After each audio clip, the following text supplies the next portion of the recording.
Hola muchachos, buenos días.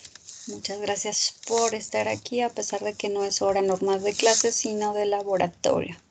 Vamos a robarnos un poquito de tiempo para poder concluir ya con los cálculos de lo obtenido en el laboratorio.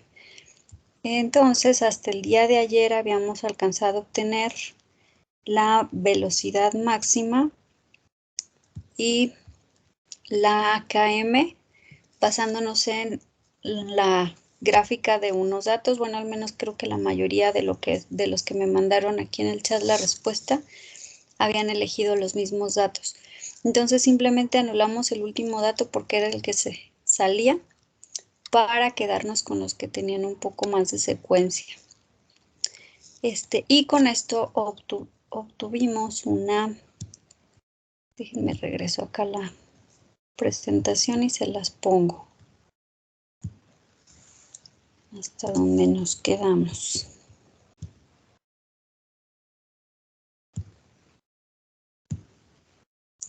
Entonces, basándonos en la ecuación de la recta, que salió de 3.9x y 767 en B,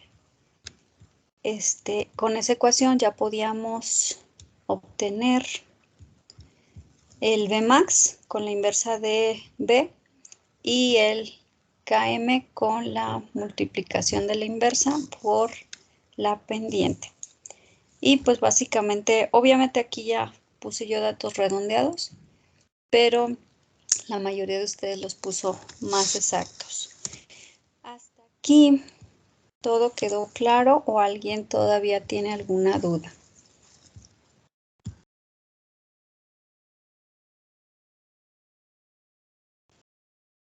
Muy bien. Entonces, de acuerdo a lo obtenido, yo me puse más o menos a hacer un aproximado de cuánto, de acuerdo a la generación de producto, con esas condiciones más o menos en cuánto estaría la constante 2, es decir, la KCAT. Y con esa KCAT, que más o menos de punto 18, ahí se me fue uno de más, con punto 18, ¿cuánto sería la concentración de la enzima y la eficiencia catalítica? Entonces, porfa, vamos a resolver estos dos. Y respuestas en el chat. Entonces, adelante con los datos que ya teníamos.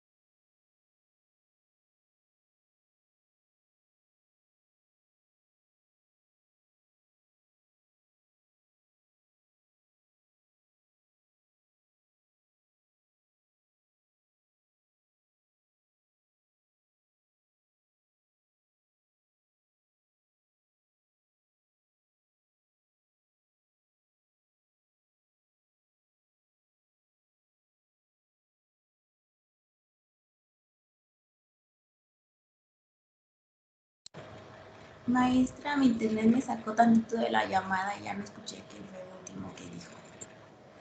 Que de acuerdo a los datos que sacamos ayer y con esa KCAT que les estoy dando, hay que sacar esos dos datos extra.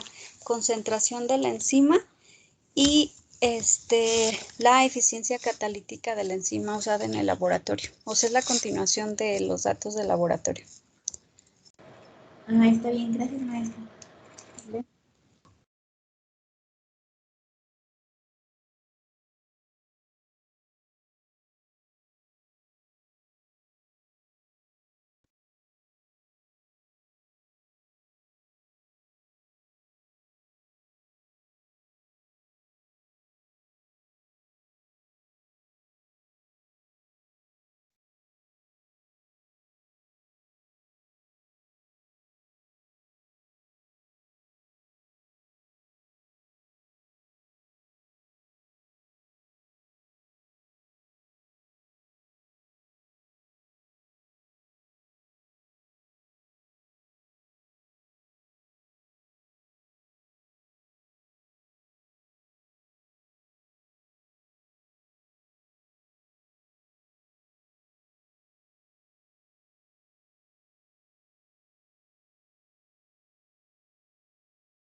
Muy bien, Pedro, Cristian, Olaf. Vamos a esperar a que terminen todos, ¿sale?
Bueno, todavía me faltan algunos, pero ya está la mayoría. Y pues este ejercicio, como ya habíamos observado, como que sí nos costó mucho trabajo. Entonces, básicamente con los datos de digamos, del proceso enzimático que llevamos a cabo, pues sería todo. Todo lo demás de las preguntas del reporte de la práctica, en realidad es un poco más de investigar, no tanto ya de sacar cálculos. Así que por cuestión de la práctica, hasta aquí terminaríamos. ¿Hay alguna pregunta? ¿Algo que todavía haya quedado como en duda de todo esto?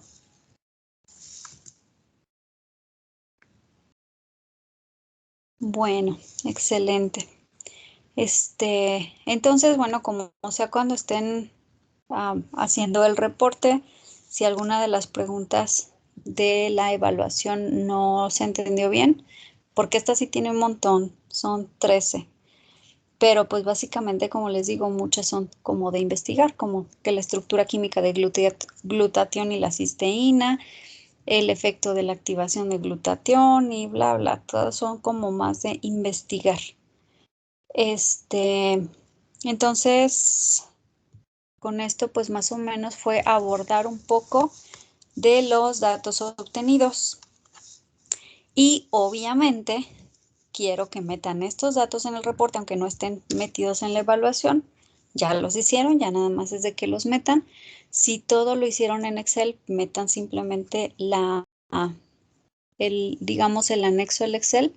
Si lo hicieron a mano, metan foto de lo que hicieron a mano, porque lo que sí espero es que en las conclusiones me digan, pues más o menos qué concluyen respecto a lo que hubiéramos esperado y lo que de verdad se obtuvo.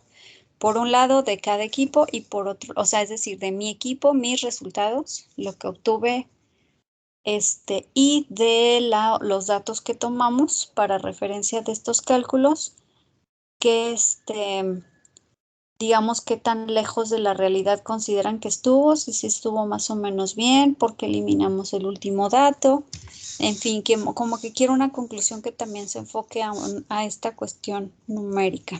¿Sale? Entonces, ¿preguntas o podemos cambiar ya el tema? Que ya nos atoramos un montón aquí.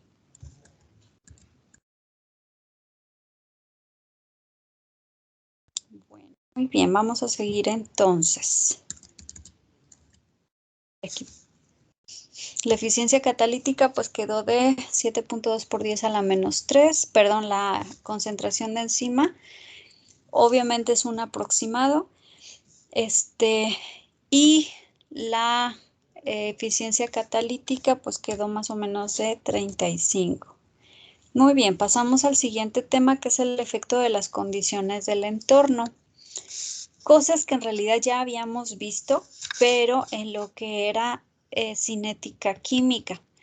Curiosamente, en cinética enzimática, a final de cuentas, hay ciertas condiciones del entorno que pueden afectar la reacción, pero aquí sí tenemos, digamos, algunas restricciones y unas cosas adicionales, ¿sale? Como es el caso de cofactores. Para digamos que las reacciones netamente químicas, obviamente la concentración en ese caso, pues no se llamaba sustrato, sino se llamaban reactivos, era importante, la temperatura era importante y condiciones del medio como presión pH eran importantes. Aquí continuamos con esas, pero metemos uno adicional. Vamos a ir viendo uno por uno. Entonces, yéndonos con concentración de sustrato. La velocidad de una reacción enzimática va a depender mucho de la concentración de sustrato y eso incluso ya lo vimos graficando. Le metemos más sustrato y la velocidad de reacción va incrementando hasta que llega un punto en que ahí sí puedes adicionar muchísimo más y la velocidad más o menos se va a seguir constante. En donde pues podemos llega a estancarse y ahí es donde llega al equilibrio. Aunque, bueno, se evidencia la relación de proporcionalidad directa entre la velocidad de reacción y la concentración de enzima, lo cual es el fundamento de toda cinética enzimática. Permítanme tantitito que me están hablando, espérenme.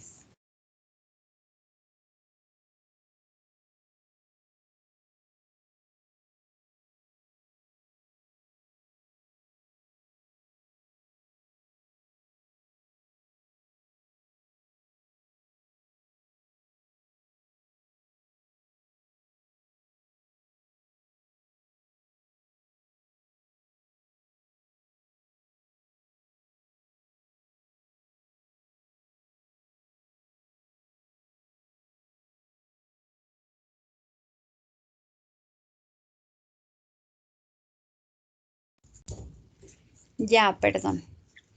Entonces decía que la proporcionalidad directa entre velocidad de reacción y concentración de enzima es el fundamento de toda cinética enzimática. Es decir, podríamos hacer una gráfica de esta manera, donde en lugar de meter en el eje X la concentración de sustrato, metiéramos la de enzima y en este caso la velocidad inicial. Aquí tendríamos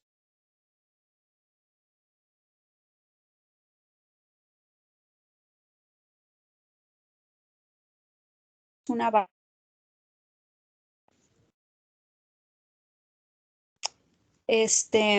y esta velocidad inicial va incrementando, digamos que hasta un punto infinito, aunque obviamente esto va a depender muchísimo del sustrato, porque si tuvieras sustrato insuficiente, aunque tengas muchísima enzima, pues no será suficiente. Vamos a ver a imaginar algo así.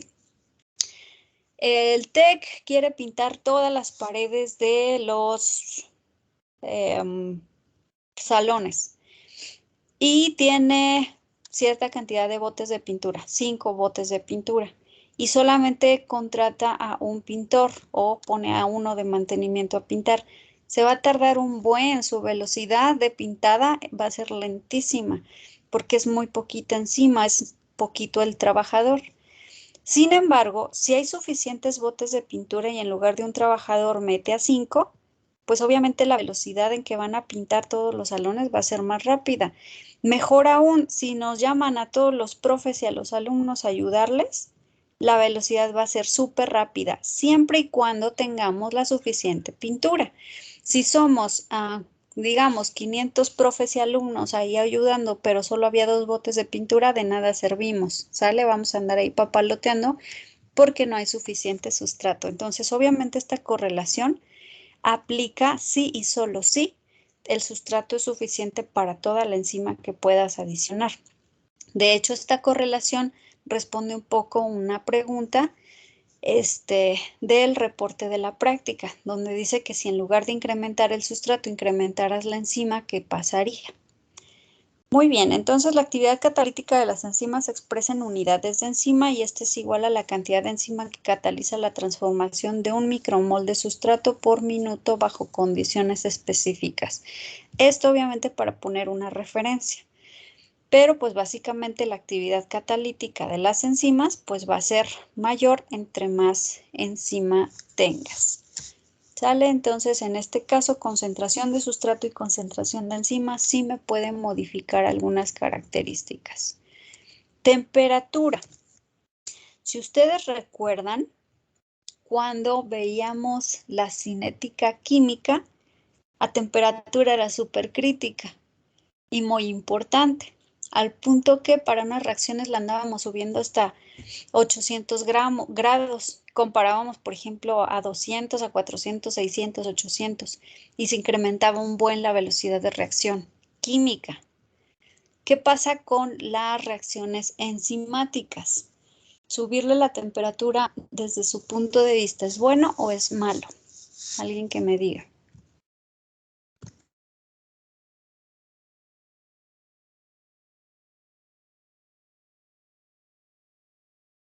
No sería malo porque afecta la estructura de la enzima. Muchas gracias, Olaf. Efectivamente, puede ser bueno hasta cierto punto, pero llega un momento que es malo porque las enzimas son proteínas Y las proteínas son termosensibles, es decir, la temperatura las modifica o desnaturaliza. Entonces, una proteína desnaturalizada no va a tener el efecto de una enzima. Básicamente, no va a servir para nada, o sea que sí hay que tener cuidado con la temperatura. En general, los aumentos de temperatura aceleran reacciones, le voy a meter aquí bioquímicas, por el efecto obviamente enzimático. Más o menos, por cada 10 grados de incremento, la velocidad de reacción se va a duplicar.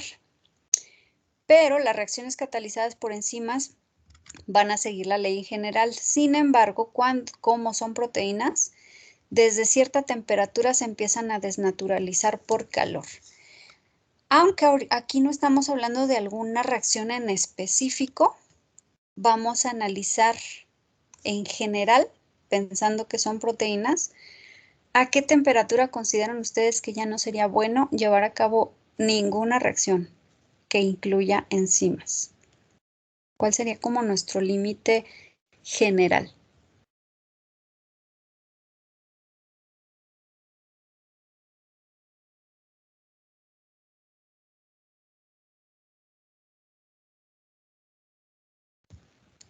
¿No se les ocurre ningún ¿No dato? podría ser como 60 grados, maestra? 60 grados, muy bien. ¿Qué pasaría si nos fuéramos a 100? Por aquí Cristian acaba de poner 100.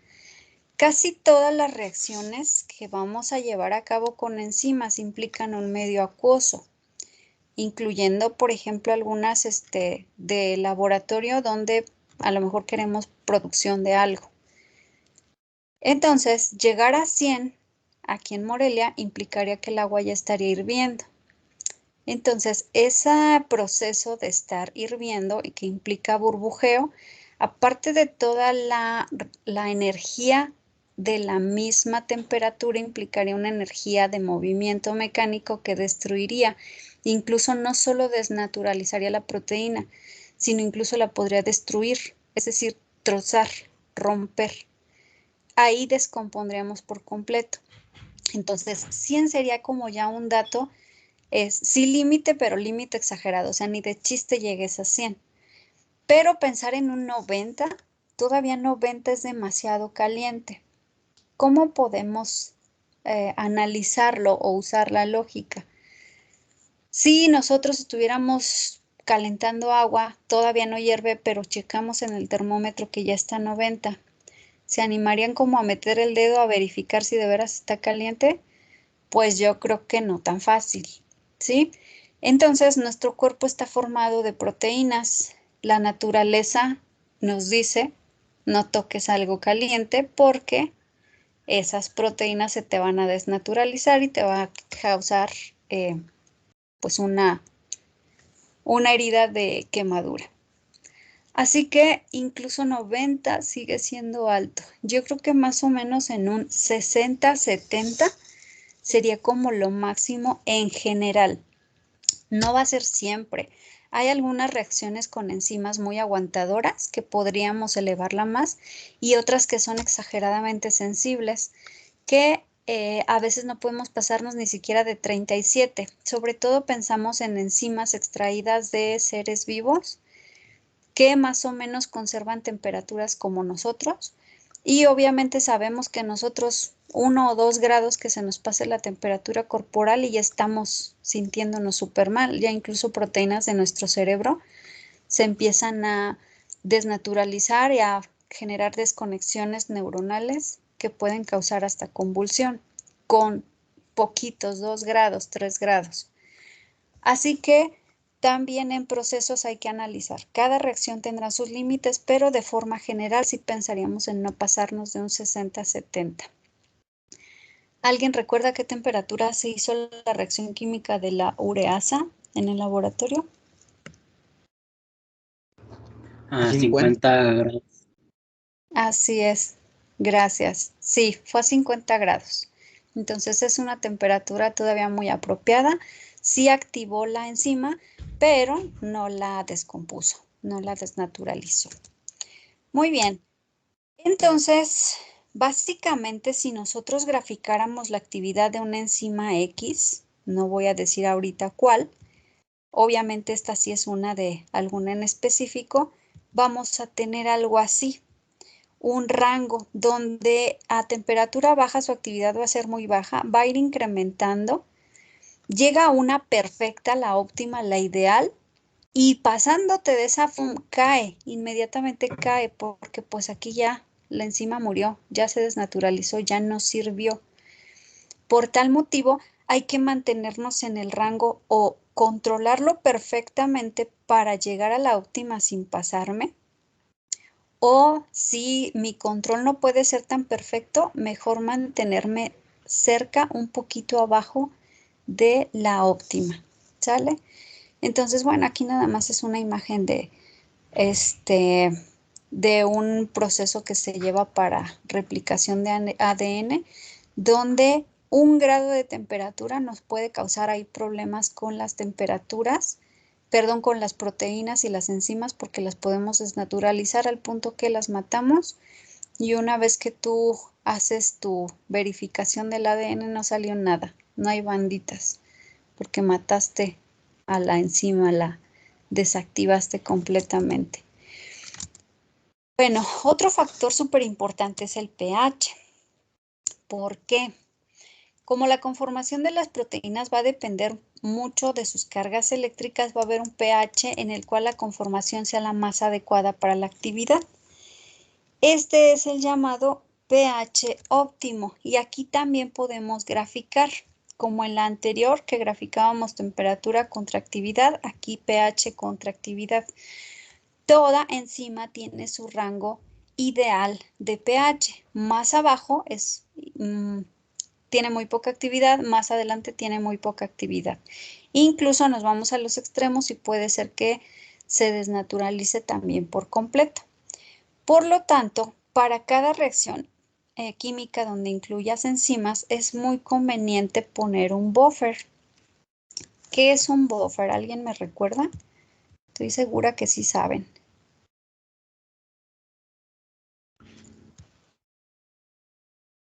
¿Una solución amortiguadora? Así es. ¿Por qué se le llama amortiguadora? Porque nos ayuda a que el pH no tenga grandes cambios. Así es, gracias, porque justamente amortigua. En los autos cada llanta trae un amortiguador para que cuando pasemos por las hermosas calles de Morelia, por ejemplo, llenas de baches, no se sienta tanto los movimientos. Cuando nos trepamos a un camión de esos que ya no les importó nunca más cambiar el amortiguador y te sientas hasta atrás y donde el camión pasa el bache o el tope bien despacito cuando él va adelante, pero luego le arranca, pues hasta sales volando porque ese amortiguador que ya no sirve, ya no te causó pues justamente esa amortiguación de impacto y entonces el impacto ahí es importante.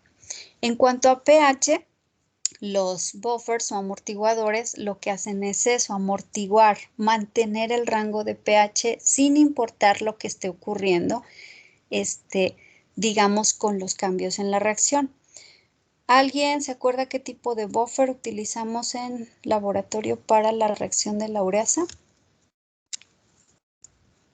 Era algo de fosfatos. Así es, así se llama, buffer de fosfatos. Efectivamente, ¿qué hace ese buffer? Hacer que, acuérdense que el producto era un hidróxido, entonces que este hidróxido no me esté impactando de forma importante a la ureasa y la empiece a descomponer. A veces pasa así, que justamente el producto que generas me va a cambiar el pH y ese pH puede descomponer la enzima. Si tú metes un buffer, ese buffer hace que no importa que el producto se esté generando, la enzima se siga manteniendo. Curiosamente, nuestro cuerpo hace eso. De repente se habla mucho que de tomar agua alcalina, pues en realidad tómala, pero el cuerpo se va a encargar de que el buffer ajuste el pH. Entonces, el pH de nuestro cuerpo, de nuestra sangre, es casi neutro, un poquito hacia lo ácido. Básicamente todo lo que comemos es ácido, todo. Ocasionalmente sí tenemos acidez estomacal porque los mexicanos, ya saben, exageramos con el limón y la salsa.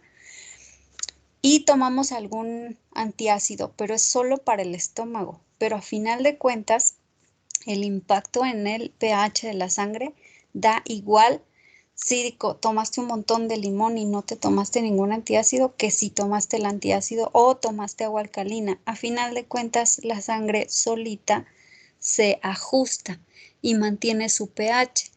Rara vez puedes tener una acidosis metabólica, que es donde sí la sangre ya va, o sea, ya se vio afectada. Pero es raro, básicamente nuestro cuerpo tiene esa gran capacidad de que tiene buffers en todos lados y nos ajusta pHs. Así en los procesos enzimáticos, lo ideal es que investiguemos cuál es el rango perfecto y de acuerdo a ese rango, a generar un buffer que me lo mantenga. Si ustedes se fijan aquí, la ureasa más o menos anda en el buffer, en el pH neutro. Así que conforme se iba generando producto, se iba a ir a desplazar hacia acá. ¿Por qué no se desplazó? Gracias al buffer de fosfatos. ¿Por qué nunca se puso amarillo, que es teóricamente el color que debería tener la solución con el, cuando se le adicionó el rojo de metilo? Justamente gracias a ese buffer. ¿Por qué no pudimos ver bien el cambio de color de amarillo a rojo en el caso de agregar el rojo de metilo? Pues porque el buffer de fosfatos nos mantuvo en ese rango. Entonces eso nos hizo, y de hecho esto va para las conclusiones, eso nos hizo que pasara de rojo a rojo. Ajá, entonces nos hizo difícil identificar el vire perfecto del rojo oscuro al rojo canela. Sin embargo, si no hubiéramos tenido ese buffer, la solución ya con el rojo de metilo se hubiera visto amarilla y hubiera cambiado a un rojo al momento de agregar el ácido clorhídrico. Ahí hubiéramos notado más el vire, sí, pero una vez generando producto, la ureasa hubiera desaparecido su actividad, hubiera bajado rápidamente. Entonces, por eso es importante conocer. Cuando trabajamos con una enzima nueva que a lo mejor no tenemos antecedentes, no nos queda más que investigar. ¿Cómo? Pues haciendo pruebas por rangos. Entonces, unas reacciones con tal vez pH de 7, otras con pH 8, otro con pH 9, por ejemplo, y verificar qué está pasando. Con el 9 está subiendo. No sabíamos, haz de cuenta que estamos trabajando con arginasa, pero no sabíamos su rango. Vemos que con el 8 mejoró, con el 9 va mejorando, pues le meto 10, súper mejoró. Le meto 11, ya volvió a bajar, listo, ya supe que su pH perfecto para trabajar fue el 10. Y meto buffers que me lo mantengan más o menos en 10. Así que aguas cuando en situaciones reales, en ciencia o lo que sea, quieran hacer reacciones enzimáticas, cuidar muchísimo el pH.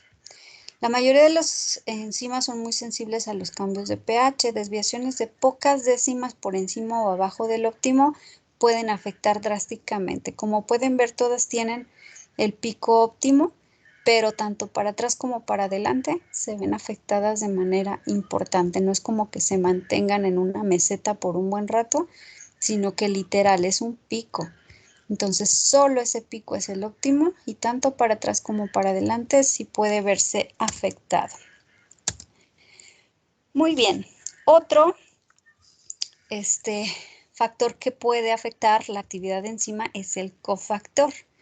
A veces una enzima requiere para su función la presencia de sustancias que no son proteínas y que van a colaborar, van a formar parte de la catálisis, y a esto se les llama cofactores. Los cofactores pueden ser iones inorgánicos, a veces no sólidos, ¿sí? Sino que con más cosas, pero el importante o el clave es el ion. Algunos ejemplos muy comunes: el hierro, magnesio, manganeso, zinc, son como de los más comunes. ¿Por qué creen que cuando nuestra alimentación no es tan buena, se nos indica tomar unos multivitamínicos? Y ustedes leen el multivitamínico y trae cosas que no son vitaminas. Dice por ahí que trae zinc, dice por ahí que trae hierro, dice por ahí que trae otras cosas. O los cereales, ¿no? Los de marca cualquiera. Por ahí trae un letrero que dice adicionado con vitaminas y minerales. Los minerales, ¿como para qué? Pues para esto. Porque algunos forman parte de cofactores súper clave para procesos biológicos y bioquímicos. Así que por eso es que hay que ingerirlos. Muchas de las frutas y verduras que consumimos los traen, pero a veces somos malos consumidores de productos saludables y pues no los estamos ingiriendo de forma adecuada en las cantidades que requerimos. Bueno, casi un tercio de las enzimas conocidas requieren cofactores, es decir, muchas enzimas no pueden trabajar solas, sí necesitan a su cofactor. Y puede que tengas enzima en tu cuerpo porque tu organismo la generó, puede ser que tengas sustrato porque obviamente estás comiendo, pero si no tienes ese cofactor, el proceso biológico bioquímico no se está llevando a cabo y eso nos podría llevar a enfermedades, desde muy leves hasta muy graves.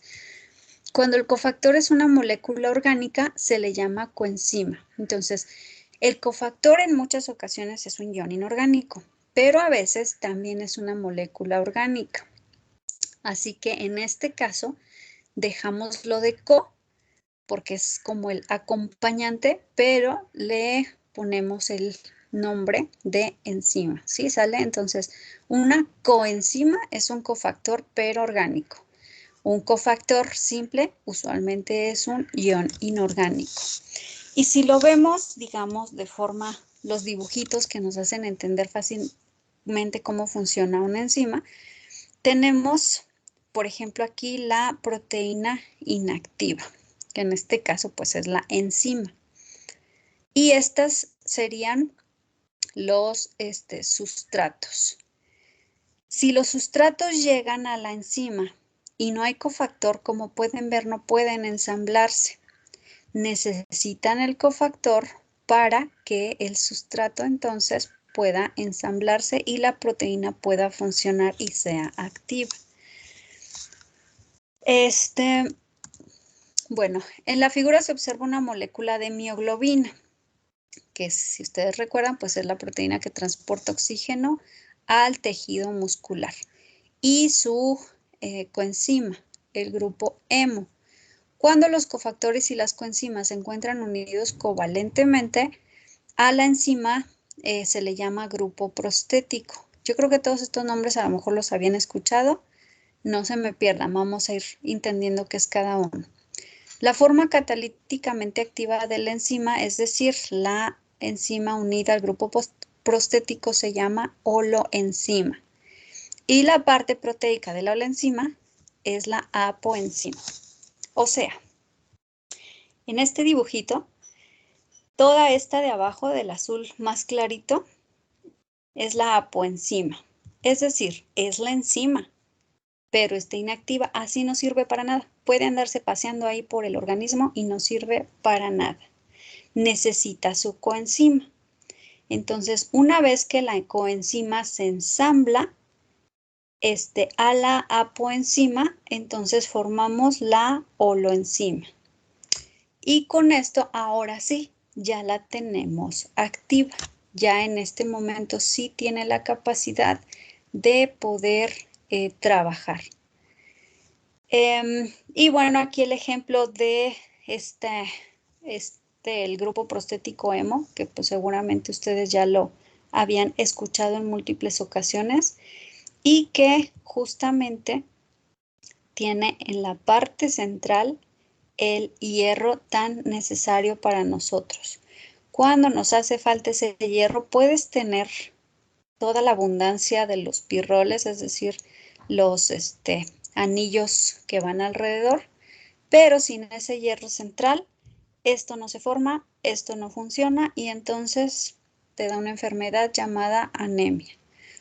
Por ese motivo es que es tan importante en nuestra alimentación poder tener el ingesta de todos los elementos necesarios. Permítanme otra vez tantito.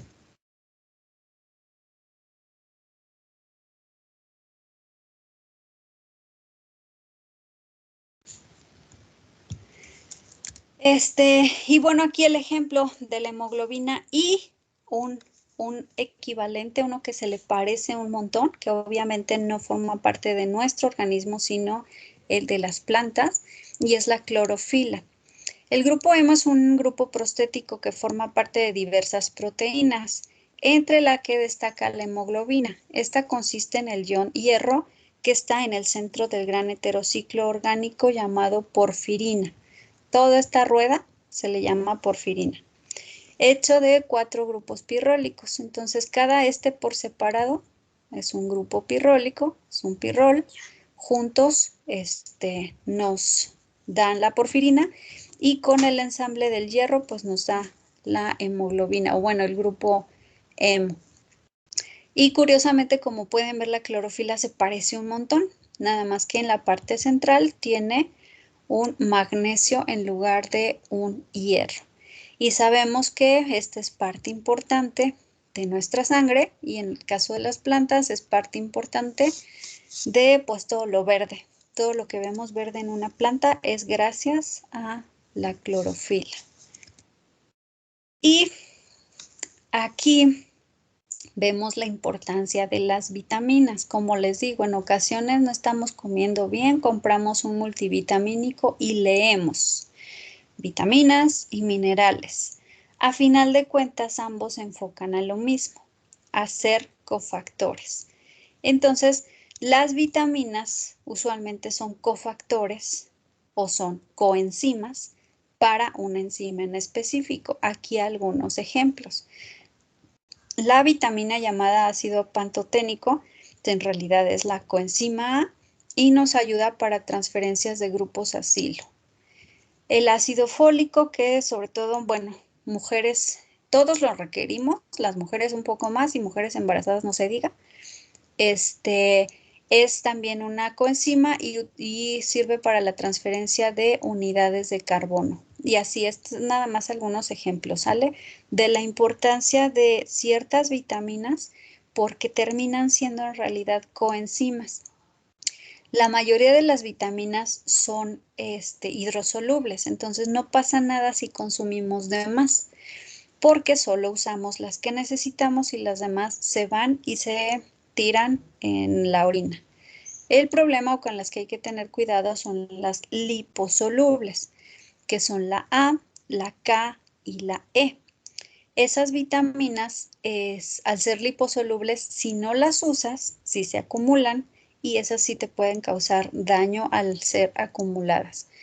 Por tal motivo, si ustedes leen un multivitamínico, de las hidrosolubles trae un montón, de las lipo no trae tanto. Sí trae como muy justito por abajo de lo que necesitas para que no se te pase. Sí las necesitamos, pero en exceso podrían hacernos daño. Las hidro no pasa nada.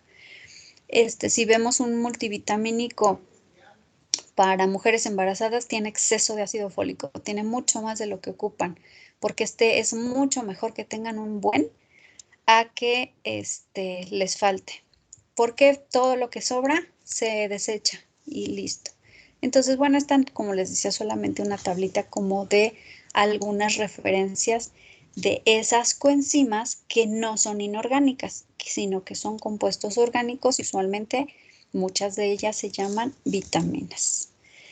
Y aquí otra lista de algunas coenzimas muy importantes que de hecho yo creo que van a escuchar, o si ahorita ya supongo que ya pasaron por bioquímica, esta les va a sonar un montón, el famoso FAD, el NAD, el NADP, la coenzima A.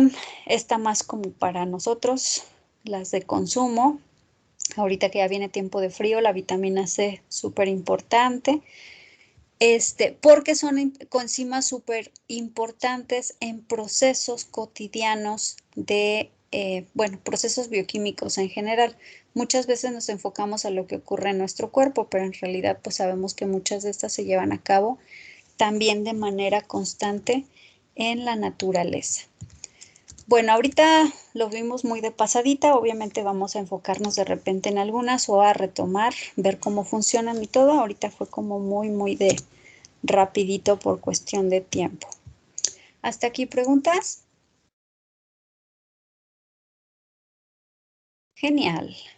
Entonces, otra vez, porfa, para reponer un poco todo lo que nos atrasamos por los laboratorios y los días inhábiles, nos vemos mañana a las 10 de la mañana, quien pueda. Yo sé que algunos tienen otras clases que se les interponen, nada más porfa avísenme quien no pueda y los demás nos vemos mañana a las 10.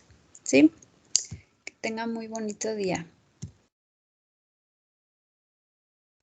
Sale, maestra, gracias.